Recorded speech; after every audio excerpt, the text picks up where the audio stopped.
Hello दोस्तों, मैं शालिनी पांडे आप सभी का अपने इस वीडियो में स्वागत करती हूँ। तो दोस्तों, आज इस अंतर्राष्ट्रीय योग दिवस पे मैं आपको बताना चाहती हूँ कि योग करने से, ध्यान करने से हमारे बॉडी पर, हमारे माइंड पर कैसा असर पड़ता है, हमें कितना फ़ायदा मिलता है। तो दोस्तों, आप सभी ने क्या कभी ऑब्जर्व किया है कि जब आप गुस्से में होते हो तो सबसे ज़्यादा आपका क्या बदलता है? या फिर जब आप बहुत ही शांत होते हो, एकदम रिलैक्स होते हो, तो उस समय क्या आपकी कंडीशन रहती है? जी हाँ, मैं ब्रीथिंग के बारे में बात कर रही हूँ, सांसों के बारे में। जब भी आप एकदम रिलैक्स और काम होते हैं तो उस समय देखिए आपकी जो सांसें हैं वह बहुत ही रिलैक्स रहती हैं, बहुत ही आराम से चलती हैं। लेकिन जब आप बहुत ही एंजाइटी में होते हो या फिर बहुत ही ज़्यादा गुस्से में होते हो तो आपका ब्रीथिंग पैटर्न कैसा होता है? सांसें बहुत ही जल्दी जल्दी ले सकते हो, छोटी छोटी सांसें ले सकते हो, और कभी कभी ऐसा लगता है कि जैसे सांसें ही अटक गई हो। तो ऐसा क्यों होता है? ये हमारे ब्रीथिंग पैटर्न बदलने से ही हमारे बॉडी पर सारा इफ़ेक्ट पड़ने लगता है। तो दोस्तों, लेकिन अगर आप गुस्से में हो और आपने फिर लंबी और गहरी सांसें ली, फिर देखिए आपका माइंड और बॉडी कैसे काम हो जाती है। तो ऐसा क्यों होता है? वह हमारे सांसों की वजह से। तो जब हम योगा करते हैं, ध्यान करते हैं, तो सबसे ज़्यादा हम अपने सांसों पर ही फोकस करते हैं। आप जब भी कोई भी योगासन करते हो तो उसमें क्या होता है कि हम सांसों को लेने की जो प्रोसेस होता है उस पर ध्यान देते हैं कि कब हमें सांस अंदर लेना है और कब सांसों को बाहर छोड़ना है। जैसे कि आप ओमकार करते हो तो पहले सांसों को अपने स्टमक में, टमी में भरते हो, फिर उसके बाद ओम के साथ उन्हीं सांसों को आप बाहर करते हो। इससे क्या होता है कि हमारा जो ब्रीथिंग पैटर्न है, हमारे सांस की जो प्रक्रिया है वह बहुत ही नॉर्मल हो जाती है और रिलैक्स फॉर्म में चलती है, जिससे कि जो हमारा स्ट्रेस है वह रिलीज़ होता है, हमारा माइंड शांत होता है। जो हमारे माइंड में ओवर थिंकिंग चलती रहती है उससे भी हमें रिलीफ मिलता है, क्योंकि ये जो ऑक्सीजन होता है जब हमारे ब्रेन में जाता है तो तब वह हमें रिलैक्सेशन प्रदान करता है। दूसरी बात ये दोस्तों कि हमारी जो बॉडी है वह हमारे माइंड पर डिपेंड होता है और हमारा माइंड जो है वह हमारी बॉडी पर।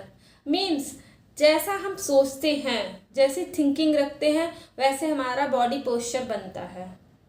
जैसे कि आप बहुत सैड हैं या फिर बहुत ज़्यादा कुछ सोच रहे हैं तो आपके जो शोल्डर्स हैं वह लटके हुए होंगे, आपके बॉडी भी, हाथ पैर सब लूज रहेगा।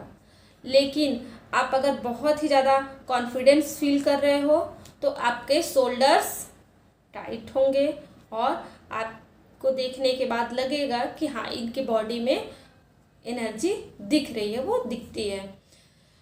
और यही बात दोस्तों, अगर आप यहाँ पर जो थिंकिंग को अगर आप अपने नहीं बदल पा रहे हैं तो अगर आप अपने बॉडी को, पोस्चर को बदलते हैं, मान लीजिए आपके माइंड में चल रहा है, आप बहुत ही ज़्यादा किसी चीज़ को लेकर परेशान है, टेंशनाइज है, या फिर आपके अंदर कॉन्फिडेंस की कमी है। मान लीजिए आपको कहीं पे किसी से कुछ बोलना है, आप स्टेज पे जा रहे हो या फिर किसी के सामने कॉन्फिडेंस की कमी आ रही है, उस समय आप अपने शोल्डर को ऊपर उठाइए और अपने बॉडी पोस्चर को एकदम बढ़िया तरीके से फिट करिए। उसमें आप फील करिए कि यस, एनर्जी है मेरे बॉडी में।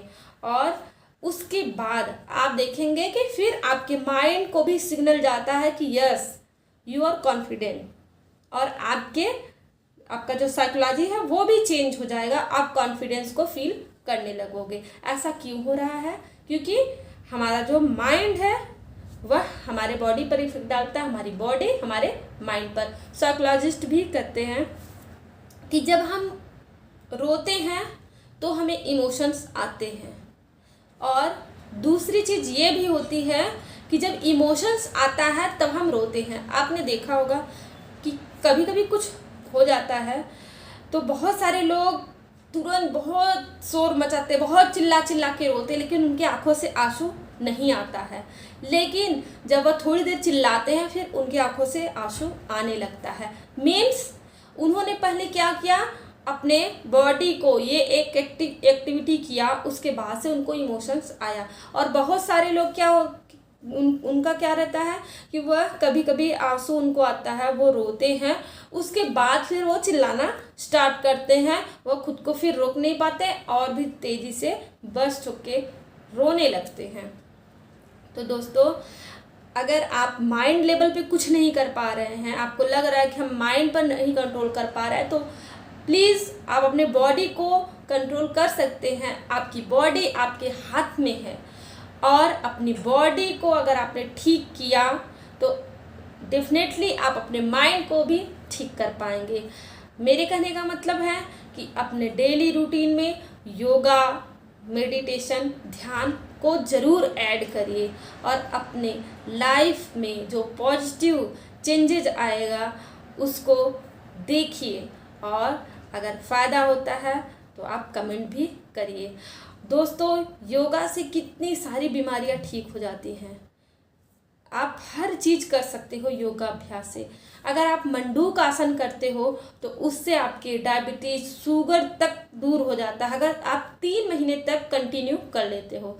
तो अगर मंडूक आसन के बारे में आप जानना चाहते हो कि हाँ उसको कैसे किया जा सकता है मंडूक आसन, तो मैंने उसका लिंक डिस्क्रिप्शन बॉक्स में दे रखा है। आप वहाँ पर देख करके मंडूक आसन को अपने रूटीन में शामिल कर सकते हैं। और मंडूक आसन करने से आपके खाने का डाइजेशन भी बहुत ही अच्छा रहता है, आपका बेली फैट भी कम होता है और शुगर, डायबिटीज़ के लिए तो फ़ायदा होता ही है। तो दोस्तों, अगर आपको मेरा ये वीडियो अच्छा लगा हो, मेरा प्रयास आपको अच्छा लगता हो दोस्तों, तो कमेंट ज़रूर करिएगा, लाइक भी करिएगा। तो दोस्तों, इसी के साथ कहना चाहूँगी कि खुश रहिए, मस्त रहिए, जहाँ भी रहिए हंसते रहिए। और एक चीज़ आज अंतर्राष्ट्रीय दिवस योग दिवस पर ऐड करना चाहूँगी कि योगा और ध्यान भी करते रहिए।